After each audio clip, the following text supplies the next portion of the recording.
Oh, what's up, Goth Gamer Nation? You just caught me reading some literature.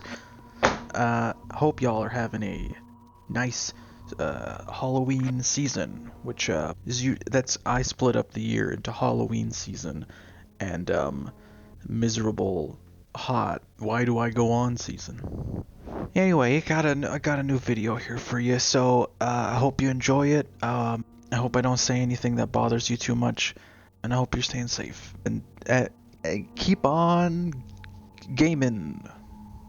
Oh, stupid. Vampire: The Masquerade Redemption is a hack-and-slash RPG developed by Nihilistic Software and published by Activision for PC in 2000 and Mac OS in 2001. Based on White Wolf Publishing's World of Darkness series of tabletop RPGs. This was the newly formed Nihilistic Software's first project after being founded in 1998 by former Rogue Entertainment and LucasArts team members, many of whom had worked on that year's Star Wars Jedi Knight Dark Forces 2. It proved to be a rather difficult production cycle due in no small part to the fact that their team only consisted of 12 people. Even though these 12 were experienced game designers, the lack of time and money required an already ambitious first project to be trimmed down and outside help to be contracted. It was also held back by the fact that Nihilistic had tried to lead their shot with the game graphically, figuring it would be easier to scale down the graphic quality if the game proved too difficult to run on lower to mid-tier machines. At completion, the game required just over a full gigabyte of space, which seems silly now as I'm pretty sure a toaster oven can hold more than that, but that's a lot for 2000. The game's size effectively killed any plans for ports to other consoles, specifically Dreamcast, which they were already shopping around for a team to make a port. And that would have made sense as the game had a lot of online functionality that the Dreamcast could have utilized. Maybe the VMU could have doubled as a minigame you could play while your character has been staked. Back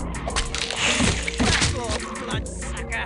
I'm sending you to hell! Back off, bloodsucker! I'm sending you to hell! Ah!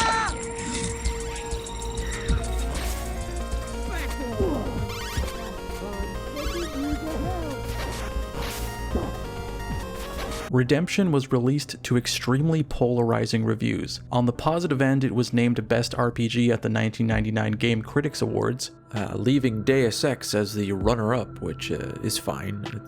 That's like, you can do that. It's just I don't know. I feel like you're not really taking this seriously. PC Zone magazine would write a glowing review and actually put the game on its cover that month. Not that that's entirely a badge of honor, as a month prior they also put Daikatana on the cover with the words "better than Half-Life." Anyway, they wrote, "As long as you don't come to Vampire with the wrong expectations, you are unlikely to find a more challenging, rewarding, or gorgeous RPG. In stark contrast, Computer Gaming World would really go for the throat, fangs out." You know what, I'm not going to do what they do. Their review tears down just about every aspect of the game. Vampire: The Masquerade Redemption is one of the stupidest, most disappointing computer games that I've ever played. All of the license's promise has been completely wasted in a haze of poor scripting, community theater acting, and idiotic design choices. In any case, Redemption sold very well enough to warrant a second game published by Activision. I don't expect my opinion of this to go over well, just throwing that out there, because Redemption is also remembered very fondly. And in the middle of my playthrough, I wanted to read the room and gauge how people felt about this game. It still has a considerable following. It sits at a very positive on Steam, 4.2 out of 5 on GOG. People still have strong positive feelings about this game. Unfortunately, this did nothing to validate my feelings about Redemption. It's honestly, it's very confusing. I feel like I'm on the outside on this one. I'm looking in and everybody's having fun on the inside, but I'm stuck outside and it's cold and there are wolves after me. And I'm rapping on the window like, "Hey, somebody let me in. Can I get some scraps?" And then there's somebody that dumps a bucket of piss out there. Many people are trying to dilute the message of hell. Throughout their 14-year lifespan, Nihilistic Software would never really garner much major success beyond this game, and arguably their most well-known title besides Redemption is one that was never released. Following Redemption, Nihilistic spent around 2 years working on a third-person shooter in conjunction with Blizzard Entertainment called StarCraft Ghost, which was eventually handed off to another developer before being shelved altogether. Remnants of this doomed project have only recently been made available, despite Blizzard's attempts to prevent that. But it looks like it would have been an interesting game, and it's kind of a shame that Blizzard doesn't take risks like this anymore. And by risk, I mean like a niche project that only some of their audience may like and some may not. Not risk as in, seeing how unlikable you can be as a company. Anyway, Nihilistic would release a handful of titles to little fanfare before shifting their focus to mobile titles in 2012, mainly for the ill-fated PS Vita. This endeavor lasted 2 poorly received spin-off releases before Nihilistic, now renamed Instigate, would shut down for good. Their final release being the severely panned Call of Duty Black Ops Declassified. The death knell for the studio, I'd say, and also the PS Vita. I'd say that knowing nothing about that console and never even holding one. But yeah, that's probably when it died, 9 months after its release. This game takes place in the World of Darkness, which, very briefly, if you're not familiar, is a fictional universe where a series of tabletop RPG games take place. It's a world much like our own. Bleak, cynical, just tiresome, really.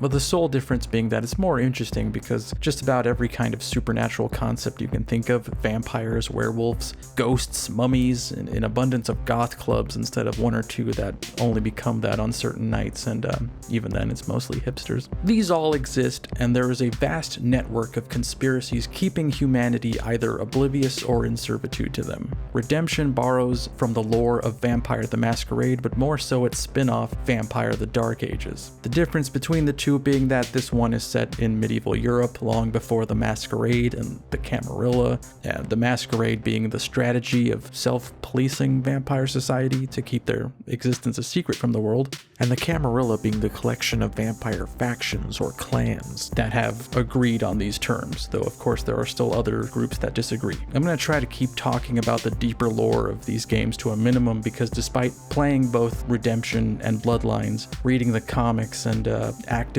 taking part in a tabletop campaign, there are still things I get wrong or don't fully understand. But I get the important stuff right. Like, I know that Beckett is a hang on a second. Aha, yes, Beckett is a werewolf. Fuck! This game takes place in 12th century Prague and centers around a French crusader named Christoph Romuald. After being wounded in battle, his regiment leaves him in a church under the care of a nun named Aneska. While Christoph recovers from his injuries, he protects the church from an assault by little gremlin creatures called Szlachta. It's part of the plot that these two then develop some kind of spontaneous, undying love for each other, but I'm gonna be honest, I don't see it. Christoph vows to protect Aneska and the town from these creatures by heading out to the local silver mine where they seem to be appearing from. Being that this was before the Masquerade and all that, vampires and other magical creatures were sort of known and didn't really have to go out of their way to remain hidden. I mean, they did for the sake of self-preservation, but before the Masquerade it was more of a, guys, let's really try to keep it down, okay? It just seemed like the right thing to do, but nobody's gonna give you a hard time about it. Stuff happens. Christoph clears the mine of the creatures, but meets a vampire of the clan Tzimisce. These guys are one of the more unfriendly and worrying clans, where most clans seek to maintain a balance with their humanity and the beast, so to speak. The Tzimisce revel in how far from humanity they can push. Using their trademark discipline of vicissitude, they can shape flesh and bone to facilitate their sadistic methods of transcending humanity, altering their own form to reflect how monstrous they are inside, or using it on others to create creatures like the Szlachta, or, a table lamp. In other words, these guys are not good guys. Christoph is able to destroy this vampire, but word of this spreads to other vampire clans who would turn him and either use him or exact revenge on him. Not long after, Christoph and Aneska profess their feelings for one another, but both agree that their love would be making a third wheel out of Jesus, so they're better off just praying or some shit. On his way out of town, a local vampire of Clan Bruja, which I've never really known how to pronounce because it is bruja, which is a Spanish word for witch, but they say bruja. You fucking care. Anyways, a Brujah named Ekaterina the Wise, and she decides to embrace him and drag him into the world of darkness proper, though he of course alternates between reluctant to participate and depressed that Jesus won't like him anymore. She gives him a brief rundown of their history and what their current concerns are, mainly an impending war between the Tzimisce and the Tremere clans, the result of which may result in the death/enslavement of all humans. This doesn't seem all that pressing to Kristoff, as he's more concerned that he may never see Enezga again. So he spends the length of the game searching for her, roping along friends that come and go, and even jumping forward almost a millennia in time, which I don't think is a spoiler considering it's implied in the opening cutscene, and also, like, you see him holding a minigun on the box, which they probably didn't have in the Dark Ages. I think they were still working with pointed sticks and I don't know, prayer. I'll take a spoiler break here, so if you don't want the next 2/3 of this surprisingly lengthy game spoiled, you can skip to this time while you figure out whether or not you want to do that. I'm feeling a little weary about Bloodlines 2, TBMFH. You got 3, senior creative leads leaving unceremoniously, one of which, the cute one with the gloves, Brian Mitsoda. He was like the whole reason I was excited and it felt comfortable about there being a sequel in the first place. Cause when a sequel is announced, it's not joy I feel, it's complete anxiety. Cause I just know you're gonna fuck it up. And it's like every bit of news that comes out about this game, I'm like, oh, you're fucking it up. It's hard not to see every new article through a very cynical lens. I'm sorry to drag this out, but the graph of like the different editions of the game and their content is really just the death of video games. This is just shameless chopping up a complete game and selling it to you piecemeal. And the collector's edition is dumb, it's stupid. Like, this isn't a book, it's a PDF. You will never tantalize me with a PDF of anything. It could be an ex-girlfriend's current phone number and address, and I still wouldn't. I wouldn't. Do you have that? Why would I want a statue of a character I don't know? Like, who is this? I don't know. I don't think I need a statue of you if I don't know. If I don't even know you. Like, the only thing I'd want from this is the soundtrack on vinyl. That would be great. But also, like, is there not much music on it? Why would it fit on a 7-inch? Both sides included. That's like, what, 10, 12 minutes? Did they get a Power Violence band to do the soundtrack? What is this? Is this their mixtape? What's this game we're playing? Kristoff doesn't take to being a vampire all that well. Being a dyed-in-the-wool warrior, can I help you? Jeepers. He agrees to help Ekaterina and the Brujah, finding something adjacent to a righteous cause, but only under stubborn conditions that he gets to see Enezga afterwards. This meeting doesn't go great. I mean, I don't think he had much of a game plan here, but Enezga won't run away with him because of her faith, and he won't embrace her because of his faith. So he just sort of shows up, yells at her to not look at him, and then runs off. Which, in his defense, is not unlike most dates I've been on. That's kind of my move. Kristoff begins to accept the vampire life a bit more after this, with the help of his vampire mentor Wilhelm. Yeah, they go on some adventures, they fight a golem. He returns once more to Enezga only to find her missing. Ekaterina informs Kristoff that they've been hiding the fact that Enezga came to the Brujah's hideout looking for him. She wanted him to abandon the burden left over from his humanity, but the two seem desperate to reconnect. It's something you could easily poke holes in, like most romantic comedies. The central conflict may have been resolved or avoided entirely with basic human communication. Just fucking talk to her, dude. Don't wait until the last minute to make her throw away the fabulous career opportunity she accepted in, I don't know, some exotic location, because you couldn't say, I'm a vampire now, I don't know if this changes things between us, also I don't know if there actually is anything between us, you're a nun, I'm a crusader, I don't think either of us are allowed to fuck. Kristoff performs a task for the Ventrue prince and is told that Enezga most likely sought out the Tremere, making it highly likely that she was kidnapped and sold as a ghoul, a slave dependent on vampire blood. And he's just too busy being a cartoon character and can't tell that the prince probably just wants this dummy to attack the Tremere stronghold, because at the very least it will upset them. Of course, when the Tremere leader is confronted, he doesn't know where she is and assumes that the Tzimisce abducted her, which is worse. It's worst case scenario, really. In all likelihood, she's probably a talking couch by now. So, better get the U-Haul ready. Should I go again? No.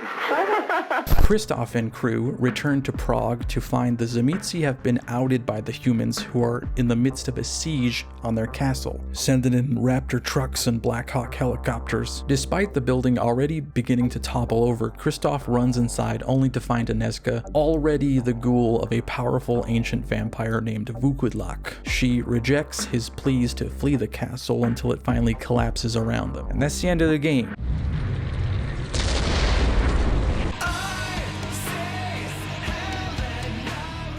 Listen, you guys. So that was a lie. Kristoff rises from torpor, which is like a vampire nap, except it lasts an unhealthy amount of time. You have torturous nightmares where your memories and dreamlike fabrications blur together till you don't fully understand your own past, and you wake up in a daze, dehydrated and craving sweet, sweet blood. So I guess you could say it's like a nap. So he crawls out of a coffin 800 years later, inside of all places, the headquarters of the Society of Leopold, a heavily militarized and fanatical group of hunters. Hunters of not only vampires, but all supernatural beings. I'm gonna be honest, because I've lied to you this whole time. This game spends a lot of time in the Dark Ages, and the entire length of that, narratively and thematically, was doing nothing for me. The idea of playing a game set in that lore book is great. I love the sound of that, and I feel like I would love that hypothetical game, but this is something else entirely. This feels like someone's creative vision worked into an existing property, because it is stripped of anything I appreciate about the World of Darkness. There's no intrigue or atmosphere or tension or politics. It's this pseudo-Shakespearean fairy tale. It's not very organic. I feel very forced into the role of Kristoff, this guy who has no personality other than this relationship he supposedly formed with a nun through a series of coy smiles and hand touches. I mean, this is really me being at odds with the fact that this is an RPG that feels so linear and claustrophobic, but it's just salt in the wound that not even the protagonist gives a shit about exploring or doing something else other than looking for Agnieszka. You know, there's a world of darkness out there to explore, and you're not interested in it. I'm interested in it, but I'm forced to play you, and you're not interested in it, and it's just confusing, and it upsets me. So when you wake up in London 1999, a lot has changed about the world and about vampire life. The masquerade is in effect, and Kristoff, this now humorously antiquated character, expresses wonder and interest in how the world has changed. And my interest in the story skyrocketed. This is your story. It's just weird that it only really kicks into full gear 2/3 of the way in. Not saying it's an amazing representation of the world, but it's a whole lot closer to capturing what I want out of this experience. I want dirty city streets, goth clubs, leather jackets. I want a Malkavian hacker and a Toreador friend. We're just friends, and that's okay too. For a while, things seem to pick up. Characters are more lively and memorable. You meet a Bruja punk named Pink that takes pity on Kristoff and decides to help guide him through the city. And you got the Toreador character, Lily, who's like an enslaved sex worker that we help free. And she's there for Kristoff a lot.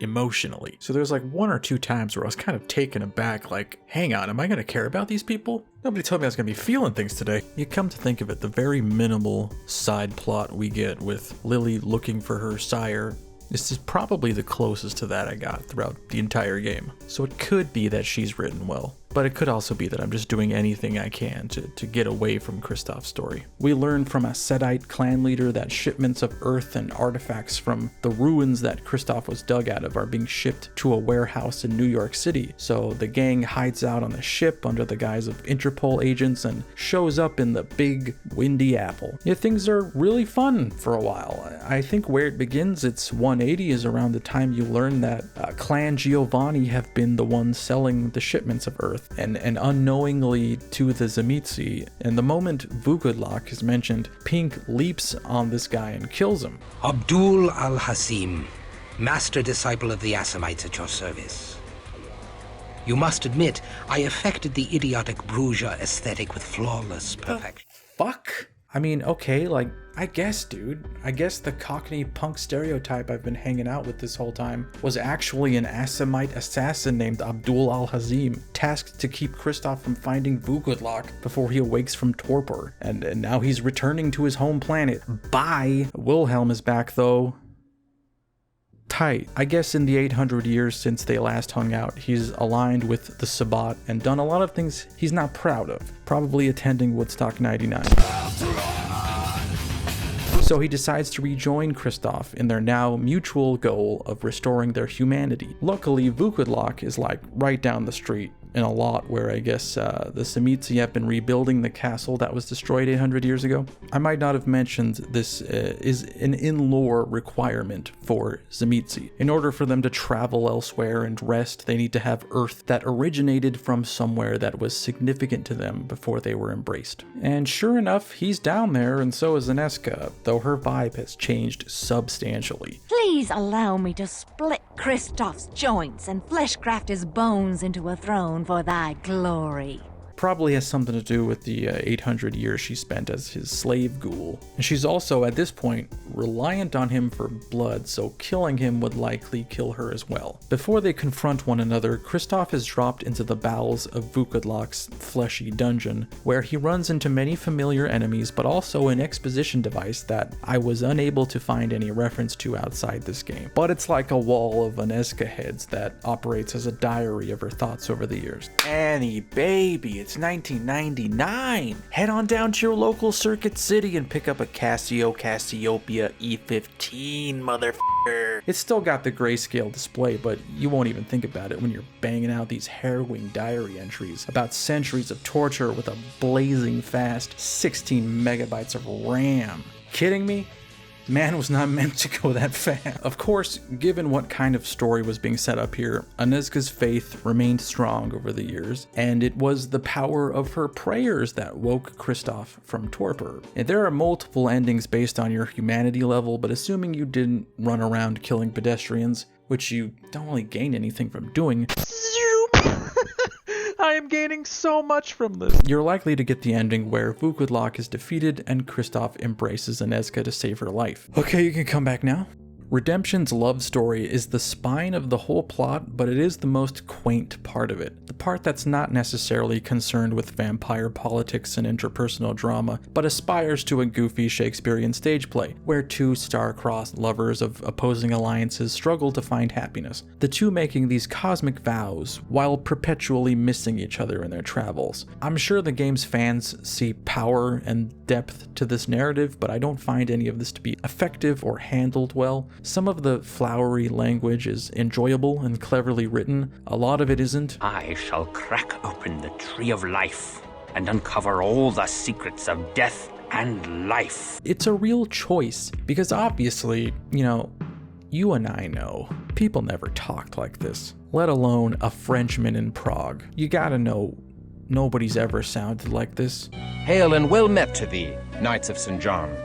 'Tis good to hear the voice of a fellow Frenchman. It only rises above this when you take the characters into the future, because at least there is something interesting being done with it. It's something they are pulling off successfully, even if it is low-hanging. And in the future, there's actually some back and forth between the side characters, even if they're still paper thin. I bet Sammy's right at home there, in the garbage. It has a certain honest charm. At least this garbage doesn't pretend it's a tough bruiser. I don't like Kristoff as a protagonist. From start to finish, his character doesn't really change. He doesn't struggle with anything. There is some dialogue to that effect, because I think it's unavoidable that a devoutly religious person becoming something they've always seen as evil could be a real shock. I am not akin to thee, blood guzzler. I strike only those that deserve my steel. I do not murder the innocents to Don't you wave your nubs at me. But after that, he's just a model vampire. We don't see him grow to accept his role or his power or ponder the implications of it all. He just mopes for a bit while having tunnel vision for Aneska. There's no moment of self-reflection, and he learns to bridge the dichotomy in his beliefs. He just is a vampire now. I couldn't even say the story is exceptionally bad. It's just doubly upsetting that it's so linear and so forgettable, because the World of Darkness already had a lot of great stuff to work with. There are so many clans and factions of vampires, and not only that, werewolves and ghosts. I'm sorry, there is a werewolf in the game. He breaks out of a wall and you kill him, and that's the end of their involvement in the game. He was just there, and then he's dead, and we'll never know why or who or anything. Why was he bricked off in a little prison of some sort? Why did he choose that moment you passed by to break free? What were his motives? Is there any significance or relevance? Nobody says, hey, that was odd, we just got attacked by a werewolf. Kristoff doesn't say, what was that? I've never seen something like that. Can someone explain what that was and why that happened? Main thing is, I'm actively struggling to retain the story. Just give it a week and it'll be replaced by song lyrics and neuroses I've yet to unearth. Like maybe, I don't know, maybe I got some kind of irrational fear of telemarketers now or something. Hello? Is someone there? I'm watching you, Piggy. Oh, thank Christ, it's just you. I thought you were going to try to sell me something. Anyway, I'm in the middle of a thing right now, so I'll have to call you back. I want to see you bleed, little pig. Funny stuff. Funny stuff. This is a third-person RPG controlled in a point-and-click style borrowed from games like Diablo. I wish I could say that the gameplay was Redemption's redeeming quality.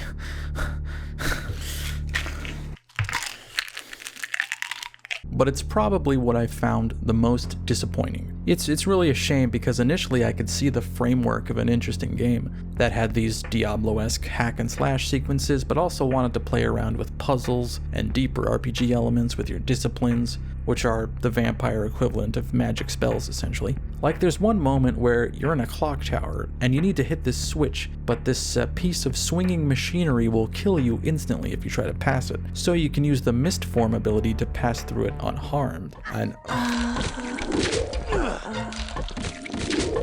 feel the beast uncoil in my gut.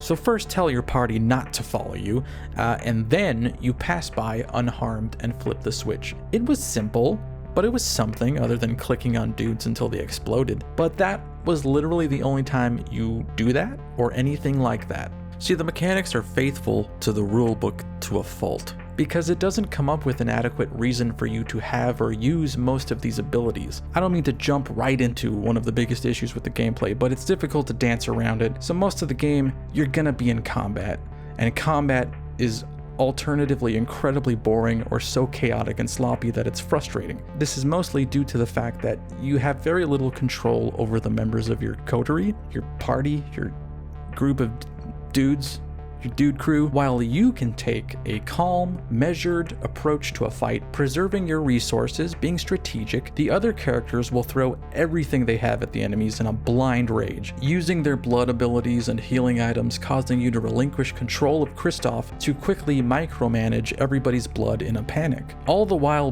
because you surrendered Kristoff over to the AI, he's probably doing the same thing now. And if one of them is frenzied and needs blood, they might start drinking from another party member, which is a clever way to balance everyone's blood level, but in the middle of combat, it just puts two party members out of commission. They are going to die a lot, and you're going to have to stare at their deeply unsettling dead faces a lot. And I hate it. I see these faces now. This is what I see when I close my eyes.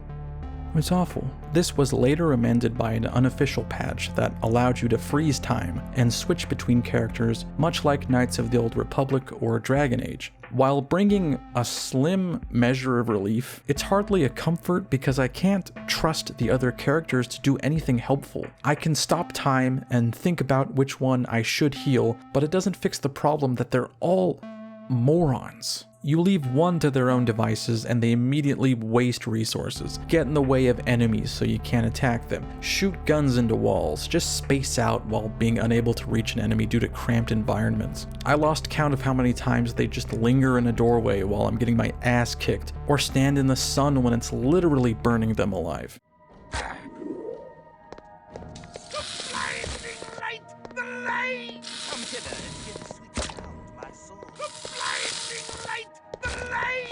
Sometimes I'd just realize one of them wasn't following me anymore, only to find out they got stuck in a table 2 miles back. Sometimes I could fix this by telling that party member not to follow me, and then to follow me again.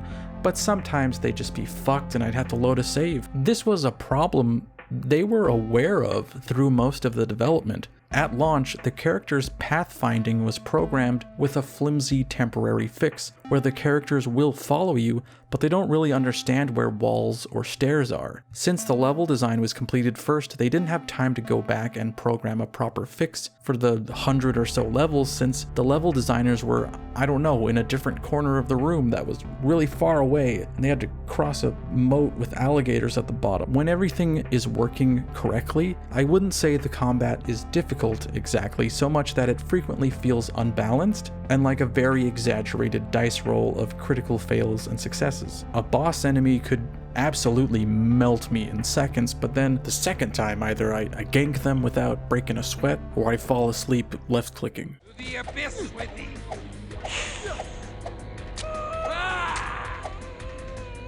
To the abyss with thee!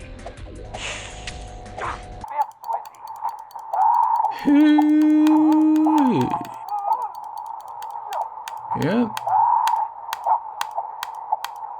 Sometimes it feels like left-clicking doesn't solve all my problems though. Many of the humanoid enemies will flee when their health is low, which in this game makes them invulnerable to melee damage, which you'll likely be using, as no matter how much ammo for guns or crossbows you buy your party, they will probably exhaust all of it into a wall after the first area of a mission, since they hopelessly follow the enemies trying in vain to finish them off, often aggroing other mobs of enemies. Sometimes they'll just no-clip stagger into the environment, so I'll have to glitch myself in there to get them. The fleeing enemies are honestly enough. The annoyance caused by this was enough for me to outright dislike the combat. On top of all the other bullshit you have to deal with, there is no visual distinction between landing a hit and missing a hit, but I must be missing a lot of hits because you just gotta wail on enemies for a good while until they explode. And even guns, which you'd think would be pretty devastating, at least on non-vampire enemies, seem greatly ineffective. No matter how much I buffed my stats, guns of any size, even ones that shoot wooden stakes, were consistently useless. You can buy healing and resurrection items in certain shops, but you can also drain random NPCs of blood, which I think there is supposed to be a punishment for if you're caught doing it, but the police don't really seem all that concerned about it. Hey! Hello? Dude. Stop! The UI and character sheet all seem well designed. I love a grid inventory, even if the items you equipped aren't always reflected on your character model. God damn it, just pay the game a compliment. Just say one nice thing with no strings attached. There's a part where you're in a Lasombra hideout and they have a trait that prevents them from having a reflection in mirrors, so they're sort of obsessed with their own image and have a hall of self-portraits, and I thought that was a really cool idea to work into the game. Oh, god damn it. It's a linear, mission-based experience, and while there are hub areas where you and your team can walk around and buy equipment, there aren't any side quests or supplemental content. There is one aspect of Redemption that I'm sure took up a substantial chunk of its development that unfortunately I can't really comment on, and that's its multiplayer component, which was ostensibly a modding tool made with the intention of allowing a group of players to play the game as you would the tabletop game, where a DM or storyteller would lead players through a scenario that they have control of, meaning they can spawn enemies or take control of NPCs. You can find a few videos online of people still figuring out fun things to do with it, and the entire exercise is incredibly admirable and charming, but I feel like you could have spent that time making the base game fun. You'd be hard-pressed to find a review of Redemption that doesn't mention how good it looks. The devs themselves remarked on the lack of restraint when designing the game, adding tons of detail and advanced dynamic lighting. It's unlikely to impress anyone now, but there is still some charm to its early 2000s clunkiness. I think a lot of environments look really bland. There isn't much variety to them, especially in the first half of the game. It's all stone and brick, but every once in a while something would catch my attention as a surprisingly good-looking visual. Character models are generally pretty good, with the exception of cutscenes where they look horrifying. I don't know what this is. Like, what is this expression? I like the look of the modern London streets, even if they are interpreted through a humorously American lens. The whole time, I felt like the window of vision you get here is pretty limiting. It made the game feel really restricted and claustrophobic. It doesn't help that in order to move the camera, you have to swing your pointer to the edges of the screen. I feel like they had to have felt that as well, because there is also an option to cut to a first-person perspective to get a better look at things. Speaking of perspective, or composition of shots, or... just let me have this. Another visual goof you're gonna have to patch on your own is the widescreen. Playing on a modern machine will often cut off the top of characters' heads during cutscenes, which, I'm gonna be honest, I didn't even bother patching because, well, it made me laugh when it happened, and you gotta laugh. Laughter's so precious in this day and age. You gotta savor it, you gotta hold on to it. I think the voice acting is pretty good, with a few noteworthy casting choices. You got Metatron as Pink, Bubbles as Serena, and Silent Hill soundtrack lady as Ekaterina. Just about everyone sounds great, expressive and competent. The site you mentioned is entirely cut off from outside access by use of a separate network backbone that connects the system across the country and prevents unauthorized access. Anyway, that's what Parr says. Oh, okay. With the exception of Kristoff and Ineska, which I don't blame the voice actors for. I think it's more that the writing for them is so absurd that it is only funny. Yet now I suffer a new affliction, for which thou hast the only cure. I shall serve thee in any way I can, my lord. I have retrieved a sacred relic, milady. Art thou deaf, woman? My cause is lost! Therefore do I offer thee the amulet of Jude, patron saint of lost causes. Oh. Nay! Oh, nay! As is often the case, there is a silver lining with my experience, and that's the soundtrack. It was composed by Kevin Manthei and Rob Ross, who combined under the name Youth Engine. The overall vibe of it is pretty split into the two eras the game takes place in, with the Dark Ages being appropriately folksy and medieval sounding with a horror slant to it. Lots of choir and booming percussion.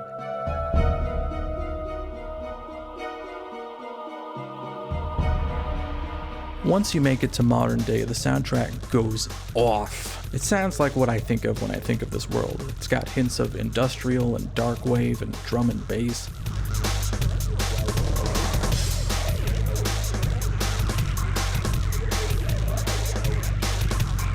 Like, I've listened to this half of the soundtrack since, just casually, because it's fantastic. When you're in New York, the music keeps a lot of the darker, gothier elements, but introduces more hip-hop style beats.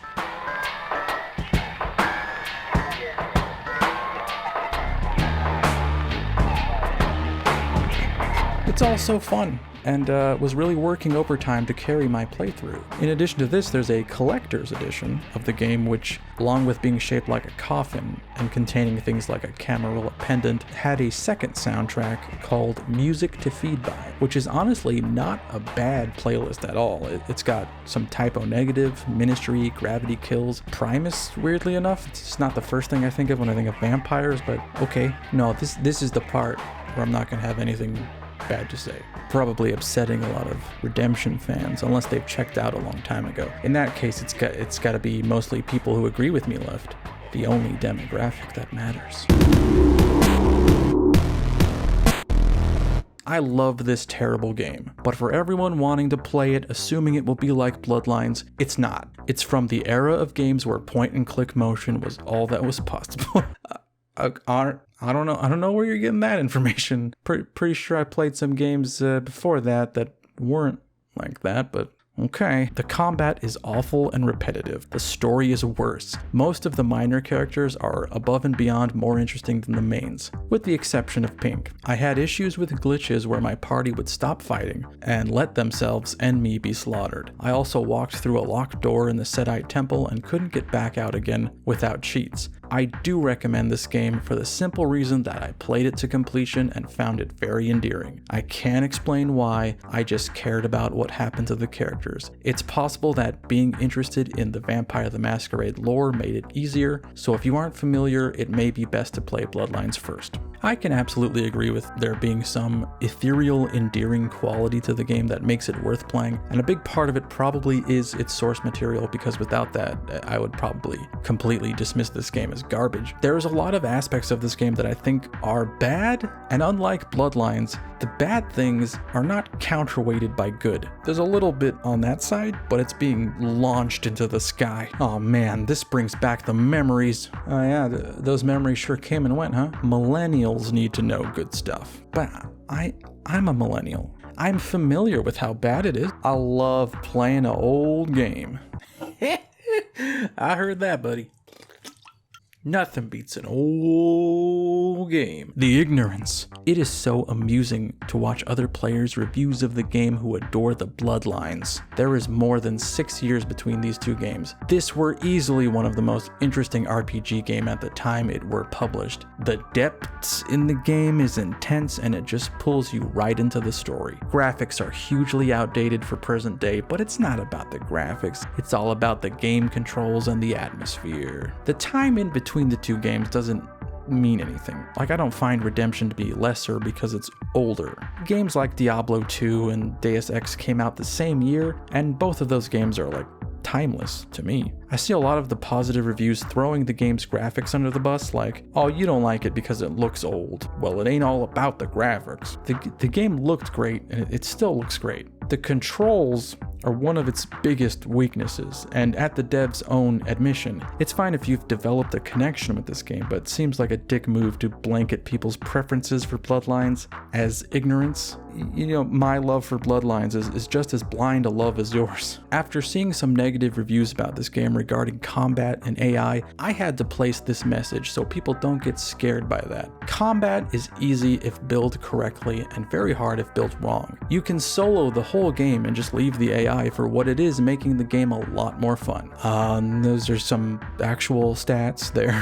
For me, this is the best vampire game I have played so far, with a good balance between action and story. So you're saying, don't be afraid of the shitty AI in combat. Opt to play this RPG with a specific stat set and ignoring a core function of it that will make it a lot more fun. That's a genuine concern, I'd say. Just like I'd warn people with Bloodlines that the combat often devolves into whacking people until you stun lock them, and then the last hub area is so forgettable that I don't even remember what happened in it. I vaguely remember fighting a shark. Did I do that?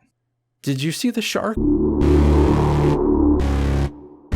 I found Vampire the Masquerade Redemption to be a middling and honestly disappointing first attempt at adapting the World of Darkness into a video game, admirably taking on a wealth of established lore and weaving their own ideas through it, but it didn't resonate or land with me. I appreciate the idea of it on paper. I'm not opposed to a vampire love story. I just don't feel anything for the characters. They all feel like paper dolls. We don't see them interact with each other. We don't see them grow or change in any way during this journey. In fact, even when it seems like a character has been through enough to fundamentally change them, they just sort of revert back to their old selves on a dime. Is my experience impaired by playing Bloodlines first? Probably, but I didn't go into Redemption expecting a prequel to Bloodlines or anything. I understand that this is aiming for something else. I just think it's missing its mark more so than Bloodlines did. The things that Nihilistic let slide were harder to see past than what Troika let slide. As an RPG experience, Redemption feels really empty.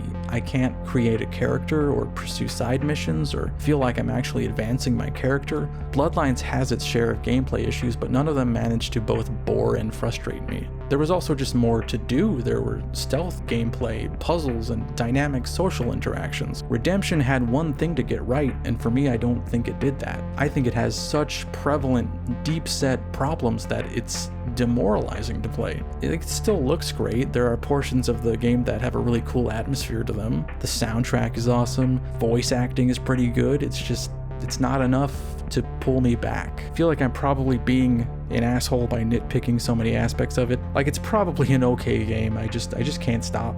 Just everything about it kind of bothered me. Even the box it comes in doesn't have the normal fold held in place with a sticker. It's got a pull tab like a fucking Cracker Jack box or something that destroys it as you open it. Just give me a win here, please. I didn't expect to have this reaction to the game because I love the property, I love vampires, and I can tell people feel really passionately positive about this one, but I'm just gonna have to take the L on it and say I don't get it. I want to get it, but I don't. Do you get it, little piggy? No. I bet you don't. Actually, now that I have you on the horn, I wanted to talk to you about a fabulous business opportunity with Herbalife. Well, that's the end of the video. Thank you very much for watching. Hope you're doing well. Hope you've gotten spooked lately. And if you haven't, go out there and get spooked. Well, you gotta go out there, find some method of spooking yourself. I mean, I'm not asking you to go out of your way to do it. You could probably just have a harsh moment of self-reflection in the shower or something, but, you know, you should be spooked a little bit, I think. Gonna do some patron names here real quick. Extra special thanks to them.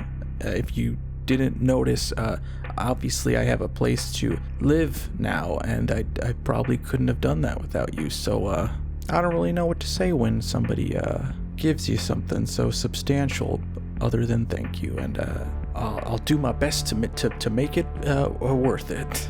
Anyhow, special thanks to Ailing Uncle, Resurrection, Game Master, Bayard Brown, This Deal Is Getting Worse All the Time, Nazim Kamal Uray, Mr. Benjamin, Noose Time, Karen Mavel, Dark Raptor 86, Oysto, Alexander Sundin, Octo, Alexander Smith, Joseph Zanoni, Dos Days, Turts, Brandon Kostuik, Charles Marr, Pizza Shift, Daphne Pittendridge, Jacob Sewers, Ridley the Savior, Andre Perkins, Necrophiliac, Stuka Bliat, Matt Bastard, Fart Mother, Carrot, Moonpix, Andrei Kalganov, Sergei Vorontsov, P. Dizzle, Ophelia Fishwife, A Hanging Chad, Donut Stalker, Simon Murray, Brozoof Jones, Ishanji, Spooky, Mandalore Gaming, Astro Shepherd, David Harpstrite, Dan Cullen, Dazed Clockwork, Edward Crawford, Brendan McFadden, Lachlan Hare, Travis Houston, Hannes Jacoby,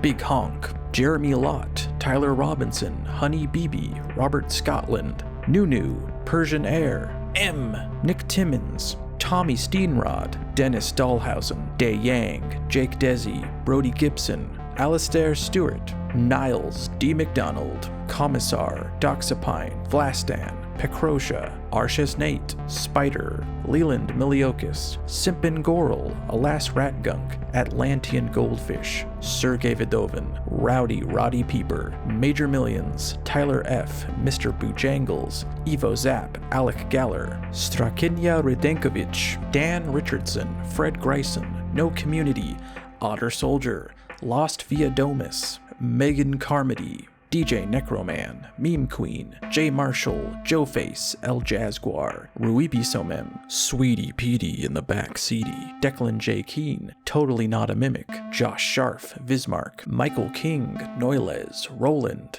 Petrus Montaneau, Joyful Beard, Q-Chan, Jean-Philippe Malouin, Rose, Nicholas Nelson, Steinuel, Fazy, Vivitis, Ross Armstrong, Byron Callan, Callum May, Cassiar, Grimbeard and Neril are my two dads, Rourke McKenzie, Austin Scott, Keith Pitt, Brianna Maria McKenzie, Lucas Kettner, Nikita Denisov, Mr. Sark, Dylan Sorum, Daniel Person, Brendan Naftal, Jojo Evans, Colton Rowe, PJ, League of Straggle, Zubertuber, Sebastian Wappler, Sean Clausen, Omar Iid, Calavera, Bindle, Chris Jordan, Tomas Pelikan, Zdienek Benez, Aratak, Croatia, Der Commissar, Colin Boyd, Trenton Wilkins, Big Cheese 1000, Justin Stewart, David Offord, Skos117, D, Brett Weaver, Nuan Sonar, Mystical Lint, AJ, James Young, Mangy Mongrel, David Moreau, Sir Alohomora,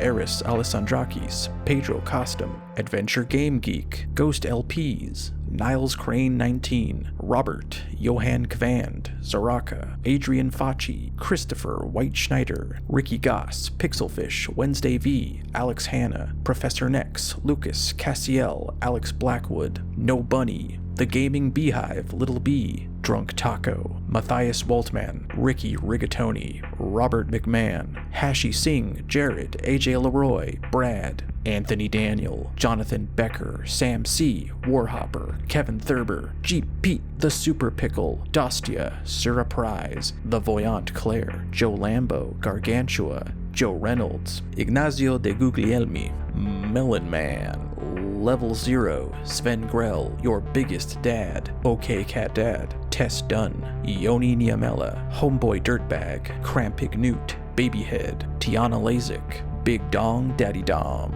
Razzle Dazzle B13, Ombud, Uncle Dozer TV, Diggity D7187, Canum, Wabuktis, Slavic Dreams, Phony Soprano, Yef, Steven Francisco Santana, The Becker Sattler Clan, J-Raptor, Tony Gleed, LaFazar, Bones Malones, Eugene Balder, Duke Lordaeron, Zan, Eric Leong, Vucrules, Nagru, Daniel Newberry, Matt Chester, Sweeneasy, Fitzgerald 93, Bim Bizzle, Viet Doe, Pentagon Black, Dustsucker, Michael Sapka, Conrad Eastman, Oliver Marshall, Luke Gazaway, Furin, Pagan Butler, Korn, Ikifu, Survival Horror 100, Brendan Schock, Sam Fuller, Cloister 56, Yossarian, Allegory, Chevalier, Lucas Mendel, Stray Dog Freedom, Similar Dude, Wendigo, A Fear Worth Living, Rasmus Karras, Aubrey, Devaeth Faust, Silvano Gonzalez,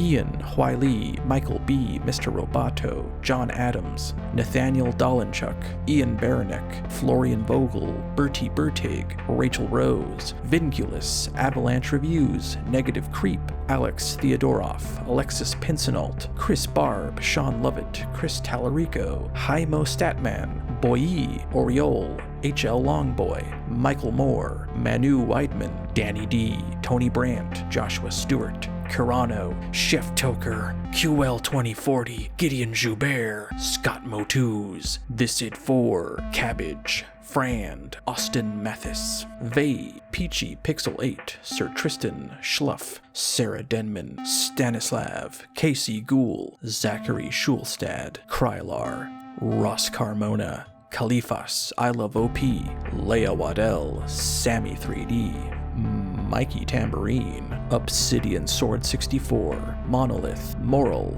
Daniel Gann, Riza, Sean Bradford, Damar, Unpolished Mirror, John Stone, Frantic Atlantic, Nameless, Jick Magger, Hamish Batten, Mara Alina, Jacob Handley, Octo, Raul Vidal, Josh Hessler, Edward Wheeler, Cam, Palmy, Nylanthrope, Emil Johansson, Alex Yu, Prod Mage, Jasik Kotarba, and Van the Cheesin for being a patron. I cannot thank you enough, especially now since it's pretty official that I owe a large part of my being alive to you. I greatly appreciate you, and I hope to see you around in further videos implying that I keep, making them because I'm still alive and things are going well. Have a good Halloween. Come on. Westwood burnt down pretty good.